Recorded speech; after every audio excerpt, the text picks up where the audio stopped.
For this book, A Recital, I wrote a story, original story, to go along with the music that I'll be playing. It was a cold, rainy day in Nazi Germany. Rain peppered the top of the car with a steady rhythm, the sound ringing through my ears until the door to my left opened. I looked around as I was led to the building for questioning. Sonata E in E minor, Lago. I told you, I'm not a spy. I don't even know what you're talking about. Spit flew on my face as the man yelled, Lies! Then what are those documents found in your apartment? The man inquired as he signaled in his assistant to bring out the evidence. The man slammed the map of Munich with points of interest marked as a large red dots. The man was about to slap me when the phone rang. The interrogator left the room as the guard watched me. When he returned, he said, You'd better talk tomorrow or you won't live to see your mother again. I was escorted out of the room, thrown into the prison cell. The slam of the steel door rang in my ears. The floor is cold and a bit damp. There is an iron plate sticking out of the left wall.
Allegro con fuoco. It was mid-morning when the door opened, and the guard gave me a tray of food. The food was disgusting. It was just the mush of gray stuff. I was laying down on the steel bed, staring at the ceiling when the steel door opened with a loud creak. 2 guards came in and stood me up. They took me back to the interrogation room. As I sat down, a bright light was shined at my face. I was blinded for a few seconds. I heard the distinct sound of boots thumping on the concrete floor, getting closer. When I opened my eyes, I was surprised to see an SS officer menacingly standing in front of me. The man calmly asked, "The house is yours?" I answered, "No. The apartment I had been staying in was my friend's." The officer got the paperwork checked out, and I was proven innocent. I was released a few hours later.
Minuet. As I walked out of the Gestapo office, I couldn't help but feel relieved. I am so glad I set up forged documents for the apartment. I couldn't help but feel delighted. But as soon as I loosed my shoulder, I heard an ear-splitting alarm from the same Gestapo office I just had walked out of. They were looking for me.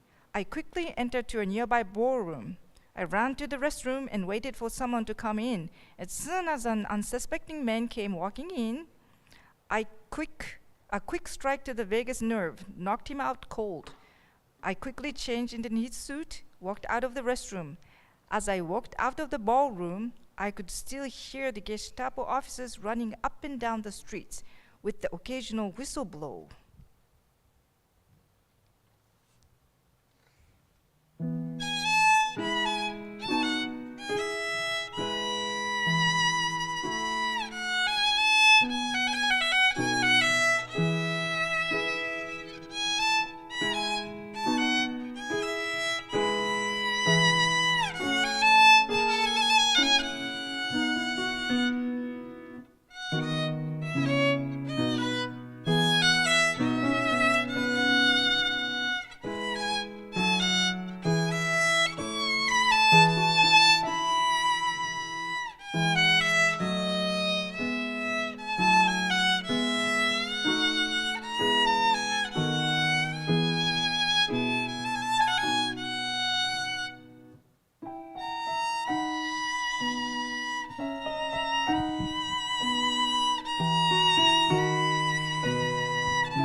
The Vault. I forgot to introduce myself. I'm known as Jacob Schreier. My real name is Alex Louise. I was selected for an undercover assassination mission for Heinrich Himmler. A couple of other assassins were sent with me, but one of them already had their cover blown. We haven't heard him since. It's only a few more minutes to the safe house. My blood turns cold every time I hear the whistle. I cannot get used to it.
Jig.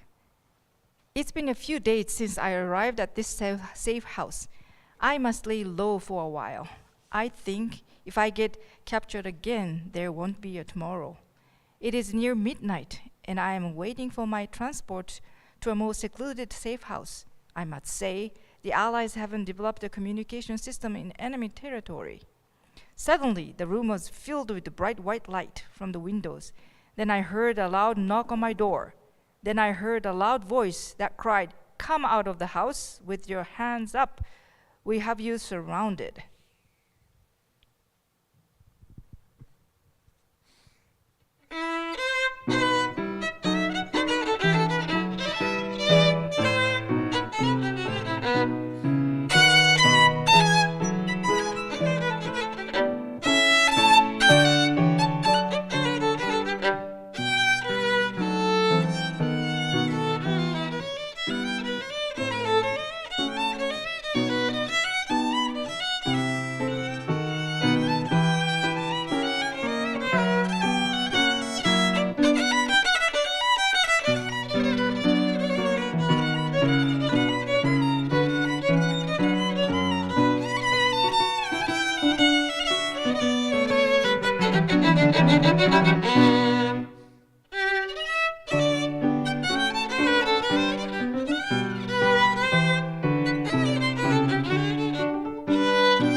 Sonata number 11 in G minor, Lago.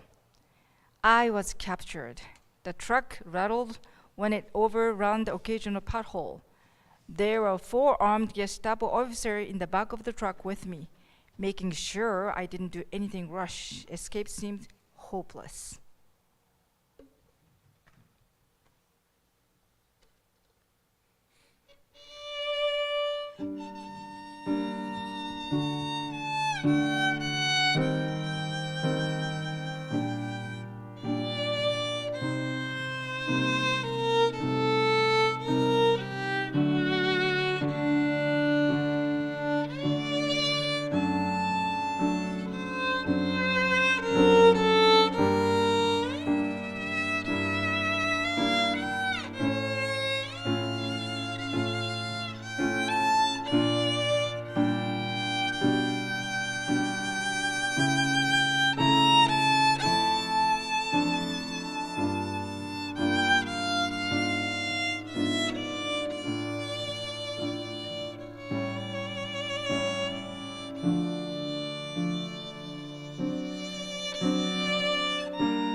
As we arrived at the Gestapo station, I prepared for the worst. I was dragged into the interrogation room. The cold metal chair jolted me awake. The interrogation officer didn't ask who I was or bring any evidence. He simply told me, "You will die. So tell us everything you know to make your death quicker." Staccato allegro.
This really is the end, isn't it?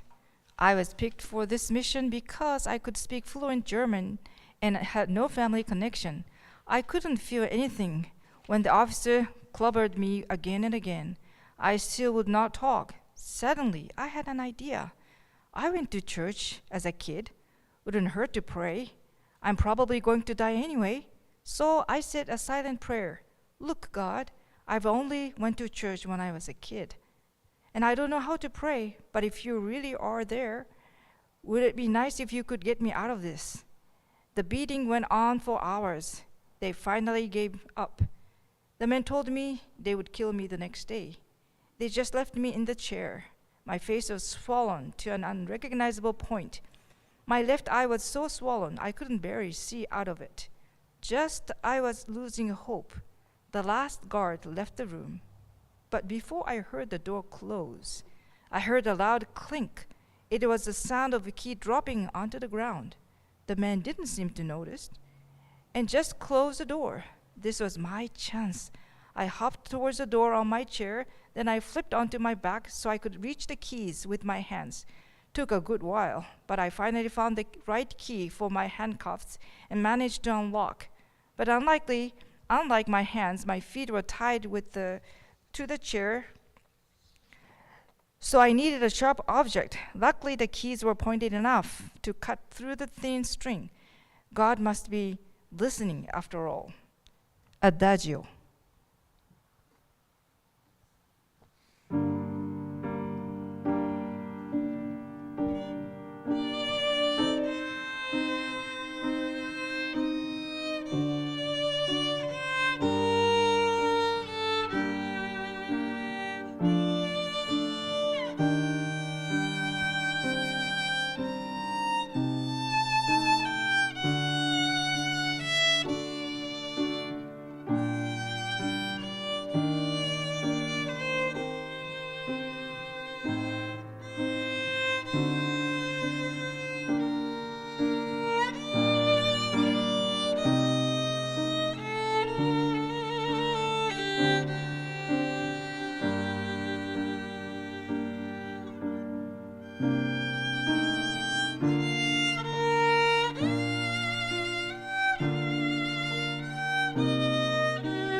There was a small window in the door of the interrogation room, so I figured out the guard routine in the hallway I was kept. There was a certain time where only one guard was in the hallway. That's when I escaped. As I waited for that perfect moment, I slowly pushed the door open. The guard had his back towards me. I dashed towards him, and before he could turn around or yell, I got hit on his big nerve. He dropped to the floor. I changed into his uniform and left him on the ground. I tried to avoid running into as many officers as I could, and when I would run into one, I hit my swollen face. It was daybreak when I opened the door of the Gestapo office, and as soon as I got out, I made run for it. Presto.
I got a hefty head start, but soon I heard the Gestapo officers looking for me.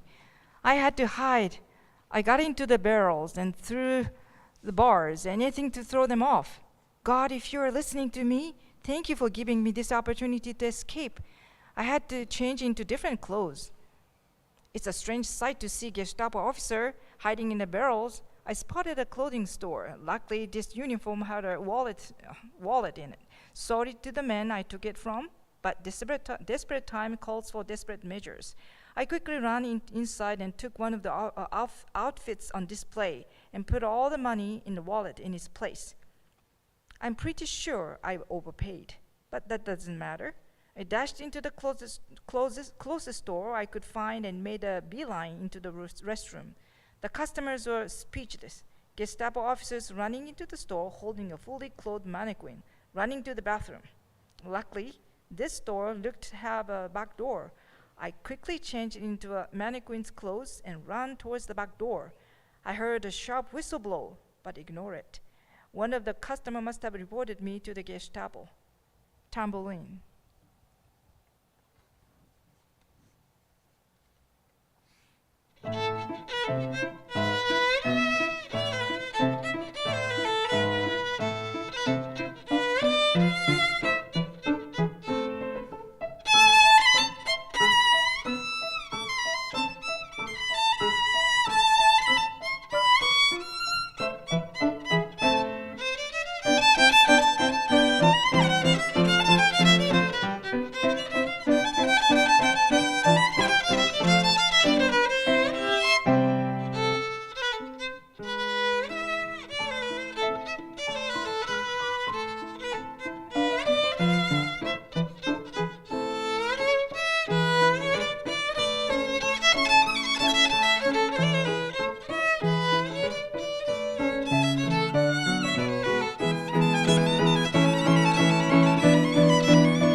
As I was running down the street, a car door swung open and a strong arm dragged me inside.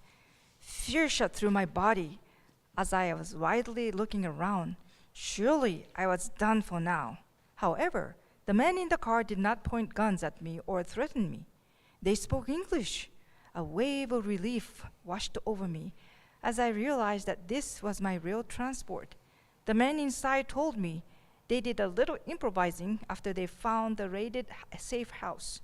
As soon as they got a word out of the Gestapo looking for spy, they knew it was me. I told them, I am just happy to be alive. Lago Espressivo.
As soon as I thought we were safe, bright lights blinded us from all sides of the car.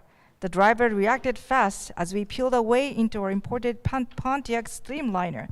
The flash of muzzles lit up the night sky with the spark of yellow bullets whizzing past our car, some hitting the bullet's proof back window. The German Jeep was quick to follow their headlights right on our trail. We quickly spun the car into the tight alleyway and got past the speeding Jeep. One of the guys in the car was heavily religious and had offered to pray for us. We decided anything good to get out of this situation would be optimal. So the men prayed earnestly for the soldiers to lose track of us, and by some miracle, shortly after, blazing headlights of the Jeep faded away as we drove into the dawn.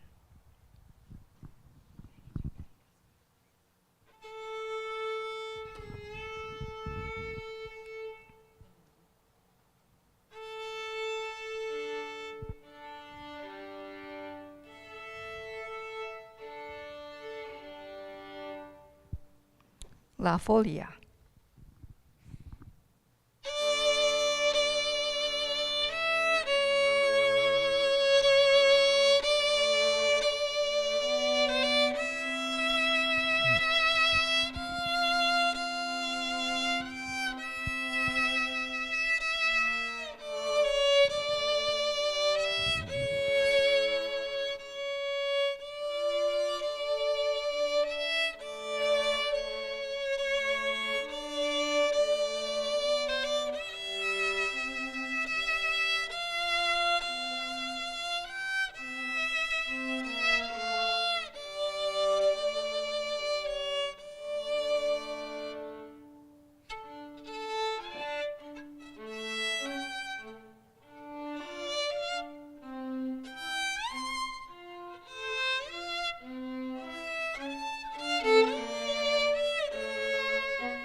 Thank you very much.